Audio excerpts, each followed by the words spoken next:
एक पल के लिए रुकिए। अभी जो मैं आपको बताने वाली हूँ वह किसी धर्म ग्रंथ की कोई साधारण कहानी या कोई उपदेश नहीं। ये गरुड़ पुराण का वह कड़वा और खौफनाक सत्य है जो हजारों सालों से हमसे छुपाया गया था। क्या आप जानते हैं कि जब किसी घर में एक बेटी जन्म लेती है तो वह कोई आम शारीरिक घटना नहीं होती। वह उस परम पिता परमात्मा का एक बहुत ही कठोर और रहस्यमयी चुनाव होता है। लेकिन भगवान किस पिता को, किस माँ को और किस घर को एक बेटी के लिए चुनते हैं? और सबसे डरावना सवाल, क्या आपका घर, क्या आपके कर्म उस चुनाव के लायक थे? आज हम गरुड़ पुराण के उन पन्नों को खोलेंगे जो आपको बताएंगे कि आखिर बेटियां किस घर में आती है और क्यों एक बेटी के जन्म लेते ही उस घर की रुकी हुई किस्मत अचानक से खुल जाती है। इस वीडियो में बहुत ध्यान से दिखाया गया है क्योंकि अंत में गरुड़ पुराण का जो सत्य आपके सामने आएगा वह आपकी जिंदगी और आपके परिवार को देखने का पूरा नजरिया हमेशा के लिए बदल देगा। हम सब यही मानते हैं कि किसी भी घर में बच्चा पैदा होना प्रकृति का नियम है, लेकिन गरुड़ पुराण और हमारे प्राचीन कर्म सिद्धांत इस विज्ञान से बहुत आगे की बात करते हैं। गरुड़ पुराण चीख चीख कर कहता है कि इस दुनिया में किसी भी घर में, किसी भी आंगन में बेटी का जन्म लेना कोई संयोग या इत्तेफाक नहीं। जब किसी घर में एक बेटी अपनी पहली सांस लेती है तो वह सिर्फ एक बच्ची का जन्म नहीं होता, वह उस ब्रह्मांड का एक बहुत बड़ा फैसला होता है। भगवान हर किसी को बेटी नहीं देते। आज मैं आत्म रहस्य के इस मंच से गरुड़ पुराण के उस सबसे खूबसूरत लेकिन सबसे ज़्यादा रुला देने वाले पन्नों को खोलने वाली हूँ। गरुड़ पुराण में यमराज और पक्षीराज गरुड़ के बीच आत्माओं के सफर को लेकर एक बहुत ही गहरा और रहस्यमयी संवाद है। उसमें स्पष्ट बताया गया है कि मृत्यु के बाद जब कोई आत्मा यमराज के दरबार में खड़ी होती है तो उसका अगला जन्म यूं ही तय नहीं होता। आत्मा को वहां नहीं भेजा जाता जहां जगह खाली हो। आत्मा को वहां भेजा जाता है जहां उसका उद्देश्य हो, जहां उसका कर्मों का कर्ज हो। और जब बात एक स्त्री योनि, एक बेटी के रूप में जन्म लेने की आती है तो यमलोक के नियम बहुत बदले जाते हैं। हम बचपन से सुनते आए हैं कि बेटियां नसीब वालों को मिलती हैं, पर क्या आपने कभी सोचा है कि वह नसीब आखिर है क्या? वो नसीब कोई आसमान से टपकी हुई चीज नहीं, वो नसीब आपके यानी उस पिता के पिछले जन्म के कर्म है। गरुड़ पुराण का सबसे कड़वा सच सुनिए। शास्त्रों में वर्णन आता है कि जब इंसान के पिछले जन्मों के पाप या कर्ज बहुत भारी होते हैं, जब उसने पिछले जन्म में किसी का बहुत पैसा खाया होता है या किसी को बहुत तकलीफ दी होती है, तो प्रकृति उसे कर्ज को वसूलने के लिए उसके घर में एक बेटे को जन्म देती है। जी हाँ, आपने बिल्कुल सही सुना। ज़्यादातर घरों में बेटे सिर्फ और सिर्फ उस पिता का पुराना कर्ज वसूलने, उसकी संपत्ति का बंटवारा करने और उसके पुण्य को भोगने के लिए आते हैं। ये वे आत्माएं होती है जिन्हें आपसे कुछ लेना होता है। लेकिन इसके बिल्कुल विपरीत, जब किसी इंसान के पिछले जन्मों के पुण्य अपने चरम पर होते हैं, जब उसने पिछले जन्म में बिना किसी स्वार्थ के लोगों की मदद की होती है, भूखों का खाना खिलाया होता है, किसी रोते हुए इंसान के आंसू पोंछे होते हैं, तब वो प्रकृति उस इंसान को फल देने के लिए उसके घर में एक बेटी को जन्म देती है। बेटी वो आत्मा होती है जिसे आपसे कुछ लेना नहीं होता, बल्कि वो आपको अपना सब कुछ देने आती है। यही वजह है कि आपने अक्सर देखा होगा कि जब किसी घर में बेटी का जन्म होता है तो उस घर की ऊर्जा, उस घर का आभा मंडल अचानक से बदल जाता है। जो पिता कल तक बहुत कठोर था, बहुत गुस्से वाला था, जो छोटी छोटी बातों पर चिल्ला उठता था, वह अपनी उस छोटी सी बच्ची को गोद में ही उठाते ही बिल्कुल मोम की तरह पिघल जाता है। उसके अंदर से एक ऐसी करुणा, एक ऐसा प्रेम फूट पड़ता है जिसके बारे में उसे खुद भी पता नहीं था। ये कोई चमत्कार नहीं, ये उस पवित्र आत्मा का कमाल है। गरुड़ पुराण कहता है कि बेटियां अपने साथ ब्रह्मांड की सबसे शुद्ध और सबसे कोमल ऊर्जा लेकर आती है। जब वह उस घर में सांस लेती है, उनके आभा मंडल से एक ऐसा कंपन निकलता है जो उसके घर की सारी नकारात्मक, सारे कलेश और सारी दरिद्रता के जालों को काट देता है। हम सदियों से एक मुहावरा सुनते आए हैं कि बेटी तो घर की लक्ष्मी होती है, लेकिन हम इंसानों की बुद्धि इतनी छोटी है कि हमने लक्ष्मी का मतलब सिर्फ पैसा या धन समझ लिया। अब हमने लक्ष्मी को सिर्फ सोना और चांदी के सिक्कों में तोला दिया। गरुड़ पुराण और देवी भागवत महापुराण में बहुत ही स्पष्ट शब्दों में बताया गया है कि लक्ष्मी सिर्फ पैसों की देवी नहीं, लक्ष्मी संतुलन की देवी है, लक्ष्मी शांति की देवी है, लक्ष्मी चेतना और करुणा की देवी है। और ये लक्ष्मी एक सकारात्मक ऊर्जा उस घर में कभी नहीं टिकती जहाँ लोगों का आपस में अपमान होता हो, जहाँ बात बात पर गालियाँ दी जाती हो, जहाँ स्त्रियों को पैरों की जूती समझा जाता हो और जहाँ सिर्फ और सिर्फ स्वार्थ का बोलबाल हो। तो जब हम कहते हैं कि बेटी लक्ष्मी है, तो इसका असली मतलब यह है कि भगवान ने उस बेटी को एक बदलाव का दूत बनाकर आपके घर भेजा है। ये खाली हाथ नहीं आती, वह अपने साथ अपने उन संचित पुण्य को लेकर आती है जो उसने अपनी पिछली कई यात्राओं में कमाए थे। जब वह नन्हे कदमों से आपके घर में चलना शुरू करती हैं, तो वह असल में आपके घर के वास्तु दोषों को, आपके घर के उस ऊर्जा को अपने पैरों तले खत्म कर देती है। यही कारण है कि आपने अपने आसपास, अपने समाज में ऐसी कई परिवार देखे होंगे जो बेटी के जन्म से पहले कर्ज में डूबे हुए थे, जिनके घर में हमेशा कंगाली छाई रहती थी। लेकिन जैसे ही उस आंगन में बेटी की किलकारियाँ गूंजी, अचानक से उस पिता का व्यापार चल पड़ा, उसकी रुकी हुई तरक्की होने लगी। घर में अचानक से सुख और शांति ने डेरा डाल लिया। लोग इसे सिर्फ एक संयोग मान लेते हैं। लोग कहते हैं कि अरे बच्चे के पैर शुभ हैं, पर हकीकत में शास्त्र इस पुण्यों का हस्तांतरण मानते हैं। उस बेटी की पवित्र आत्मा अपने पिता के कष्टों को देखकर अपने पुण्य का एक हिस्सा अपने पिता के आभा मंडल में डाल देती हैं। वे अपने भाग्य से, अपनी किस्मत से उस पूरे परिवार को पालने लगती है। लेकिन अब यहाँ पर एक बहुत ही गहरा और बहुत ही डरावना सवाल पैदा होता है कि अगर बेटियाँ सच में इतनी पवित्र होती हैं, अगर वह पुण्यों का फल होती हैं, तो फिर आज के समाज में कई घरों में बेटियों के जन्म पर मातम क्यों मनाया जाता है?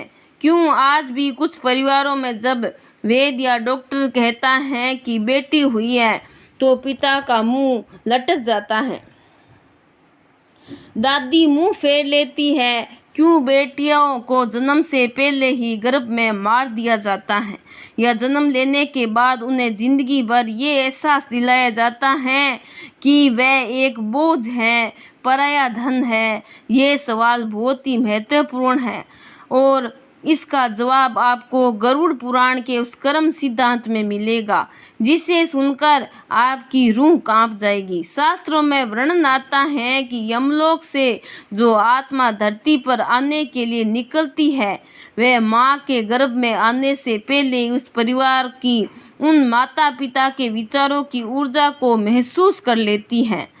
अगर उस परिवार के मन में डर है, अगर उनके अंदर बेटी को लेकर लालच है कि दहेज देना पड़ेगा, अगर उनके मन में स्त्री के प्रति कोई सम्मान नहीं है तो कोई भी उसे उच्च कोटि की आत्मा, कोई भी शुद्ध और पवित्र आत्मा उस गर्भ में प्रवेश नहीं करती।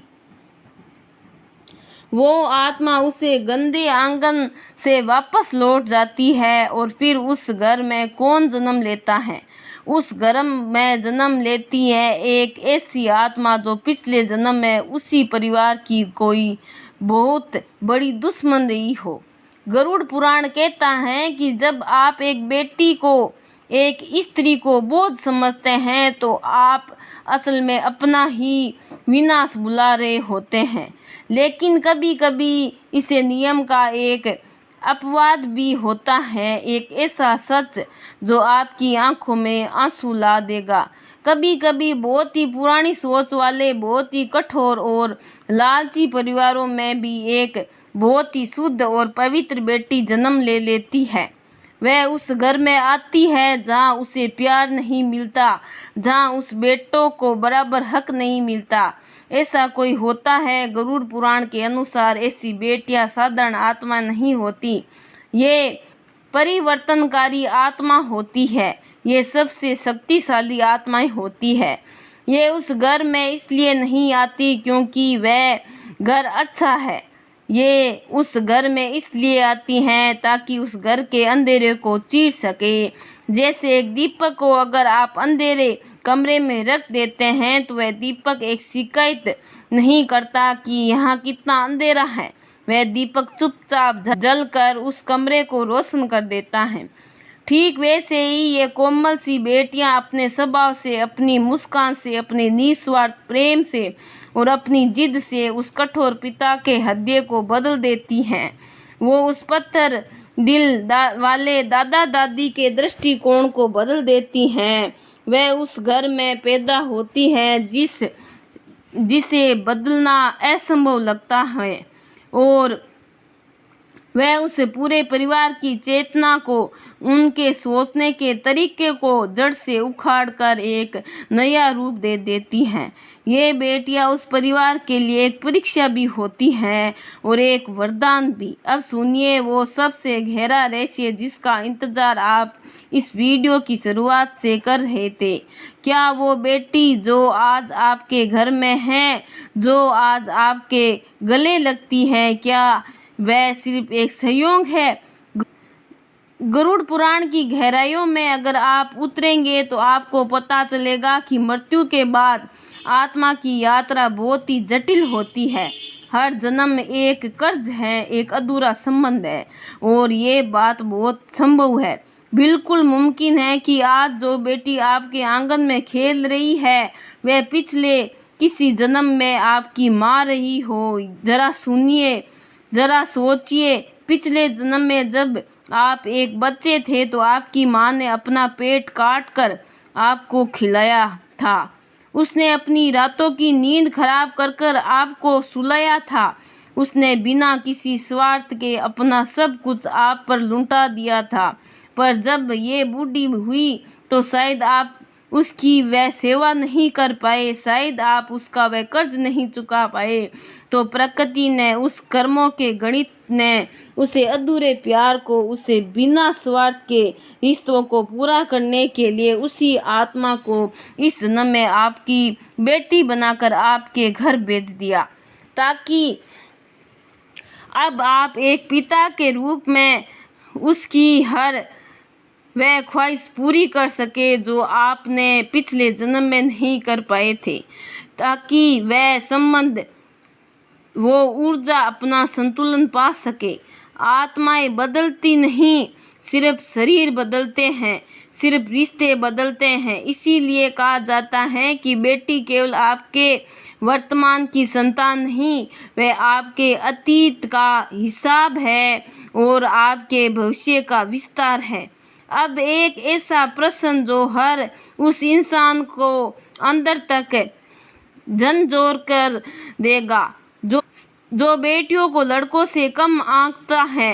यदि बेटी का जन्म कर्मों से जुड़ा है, यदि वह अपने साथ आपके घर में पुण्यों का भंडार लेकर आती हैं। यदि वे आपके घर की दरिद्रता मिटाने आती हैं तो क्या उस बेटी को कम तौर पर समझना या क्या उसकी पढ़ाई पर खर्च ना करना, क्या उसे जन्म से ही पराया समझना, स्वयं अपने ही भाग्य को, अपनी ही किस्मत को लात मारना नहीं है। जब आप एक बेटी को अस्वीकार करते हैं, जब आप उसकी आवाज़ को दबाते हैं, जब आप उसके भाई से कम प्यार करते हैं, तो आप सिर्फ एक सामाजिक बुराई नहीं कर रहे, आप एक बहुत ही बड़ी आध्यात्मिक मूर्खता कर रहे हैं। आप उस पुण्य को, उस दैवीय ऊर्जा को अस्वीकार कर रहे हैं जो भगवान ने खास आपको चुनकर आपके घर भेजी थी। गरुड़ पुराण साफ कहता है कि जो इंसान अपनी बेटी के आंसुओं का कारण बनता है, जो उसकी आज़ादी को छीनता है, उसके पुण्यों को नाश तुरंत ही शुरू हो जाता है। ऐसे घर से लक्ष्मी और शांति हमेशा के लिए विदा ले लेती हैं और फिर उस घर में सिर्फ कलेश, बीमारियां और दरिद्रता ही बचती है। गरुड़ पुराण का कर्म सिद्धांत हमें ये भी बताता है कि हर आत्मा को एक बच्चे के रूप में धरती पर आती है। वे अपने साथ 3 चीज़ें जरूर लेकर आती हैं। पहली, अपने पूरे जन्म के संस्कार, दूसरी, अपने अधूरे कर्मों का हिसाब, और तीसरी, एक उद्देश्य। और ये तीनों चीज़ें आपको उस छोटी सी बच्ची के स्वभाव में, उसकी आदतों में और उसकी रुचि में साफ साफ दिखाई देती है। जरा अपनी बेटी को ध्यान से देखिए। वह बेटी जो बचपन से ही बिना के सबकी मदद करती है, जो अपने खिलौने दूसरों को देती है, जिसे दूसरों का दुख नहीं देखा जाता, शायद वह पिछले किसी जन्म में कोई बहुत ही बड़ी संत रही हो, जो इस जन्म में आपके घर करुणा और प्रेम का संदेश लेकर आई हो। और बेटी जो हर मुश्किल में निडर होकर डटी रहती है, जो लड़कों से भी ज़्यादा हिम्मत रखती है, शायद वह पिछले जन्म का कोई योद्धा हो, आपके परिवार को साहस और निडरता सिखाने आई है। वो बेटी जो बात पर सवाल पूछती है, जो पुरानी और रूढ़िवादी बातों को चुनौती देती हैं, जो चुप नहीं बैठती, शायद वह एक बदलाव का दूत बनकर आई है। और कभी कभी कुछ घरों में एक बहुत ही दर्दनाक घटना घटती है। कभी कभी एक बेटी घर में जन्म लेती है, पूरे घर में खुशियाँ भर देती है, सबको अपना दीवाना बना लेती है, और फिर बहुत ही कम उम्र में किसी बीमारी से या किसी हादसे में वह इस दुनिया को छोड़कर चली जाती है। माता पिता टूट जाते हैं, वो भगवान को कोसते हैं कि तूने उसे दिया ही क्यों था जब वापस छीनना था। पर गरुड़ पुराण इसे असहनीय दर्द का भी एक बहुत गहरा आध्यात्मिक कारण बताता है। शास्त्रों के अनुसार ऐसी आत्मा वह होती है जिनका इस धरती पर और उसी परिवार के साथ कर्मों का हिसाब सिर्फ उतने ही सालों का या उतने ही महीनों का होता है। वह आत्माएं अपना कोई बहुत पुराना और छोटा सा कर्ज चुकाने या आपके कोई बहुत गहरी आध्यात्मिक सीख देने के लिए आती हैं। वह अपना संदेश देती हैं, आपके पुण्यों का संतुलन बनाती है और फिर अपनी असली यात्रा पर परम धाम की तरफ आगे बढ़ती हैं। वह आपके दर्द का कारण नहीं बनती, वह आपकी आत्मा को इस दुनिया के मोह माया से आज़ाद करने का एक बहुत ही कठोर माध्यम बनाती है। मैं जानती हूँ कि ये सब सुनना बहुत कठिन है, इसे स्वीकार करना आसान नहीं, लेकिन गरुड़ पुराण का, इस ब्रह्मांड का यही सबसे अटल सत्य है। हर जन्म के उद्देश्य है, हर सांस की एक गिनती है, हर रिश्ते का एक कारण है। कोई भी जन्म, कोई भी रिश्ता बेवजह नहीं। तो अब हम उसी अंतिम और सबसे गहरे प्रश्न पर आते हैं, जिसे हर माता पिता को खुद से पूछना चाहिए। क्या बेटी का जन्म भगवान की तरफ से केवल एक कृपा है या फिर वह एक बहुत ही बड़ी आध्यात्मिक जिम्मेदारियां भी है? गरुड़ पुराण का उत्तर बहुत ही स्पष्ट है कि बेटी का जन्म दोनों है। जब कोई शुद्ध और शुभ आत्मा एक बेटी के रूप में आपके घर में जन्म लेती है तो वह केवल आपके आंगन में खुशियां बिखेरने नहीं आती, वह केवल आपके बुढ़ापा का सहारा बनने नहीं आती, वह उस घर की चेतना को, उस परिवार की आध्यात्मिक स्तर को ऊंचा उठाने के लिए आती है। और इसके बदले में उसे परिवार का, उस पिता का ये सब बड़ा कर्मों का दायित्व है कि वह उसे सबसे बेहतरीन शिक्षा दे, वह उसे दुनिया की हर बुरी नज़र से सुरक्षा दे, लेकिन सुरक्षा के नाम पर उसे पिंजरे में ना बांधे, वह उसे स्वतंत्रता दे, वह उसे अपने फैसले खुद लेने का सम्मान दे। यदि किसी घर में बेटी का जन्म तो बहुत ही खुशियों के साथ होता है, पर बड़ी होने पर उसे अपनी ही भाई के सामने अधिकार ना मिले, यदि उसके सपनों को, उसकी पढ़ाई को ये कहकर छोटा कर दिया जाए कि तुझे तो दूसरे घर जाना है, यदि उसकी आवाज़ को अनसुना किया जाए तो गरुड़ पुराण के अनुसार वो घर के पिता उस महान आध्यात्मिक अवसर को हमेशा के लिए खो देता है जो भगवान ने उसे दिया था। वह अपने पुण्य को खुद अपने हाथों से आग लगा देता है। गरुड़ पुराण हमें ये भी सिखाता है कि जन्म लेने वाली आत्मा और उस परिवार के बीच एक बहुत ही सुरक्षा और पवित्र अनुबंध होता है। आत्मा अपने संस्कार और पुण्य लेकर आती है और परिवार उसके पंखों को आसमान देने का दायित्व लेता है। ये रिश्ता केवल खाना खिलाने या कपड़े पहनाने का नहीं, ये उस आत्मा के विकास का है। और जब एक पिता इस दायित्व को पूरी ईमानदारी से पूरा करता है तो उस घर में केवल एक बेटी नहीं बड़ी होती, उस पूरे परिवार की किस्मत, उनकी चेतना और उनका आध्यात्मिक स्तर बढ़ता है। मित्रों, आज हमने आत्मा के रहस्य सफर में एक बहुत ही लंबी और गहरी यात्रा की है। आज हमने गरुड़ पुराण में उन पन्नों को खोला है जो बताते हैं कि बेटी का जन्म केवल एक शारीरिक घटना नहीं। अगर आपको मेरी ये कहानी अच्छी लगी है तो लाइक सब्सक्राइब जरूर करें। बहुत बहुत धन्यवाद।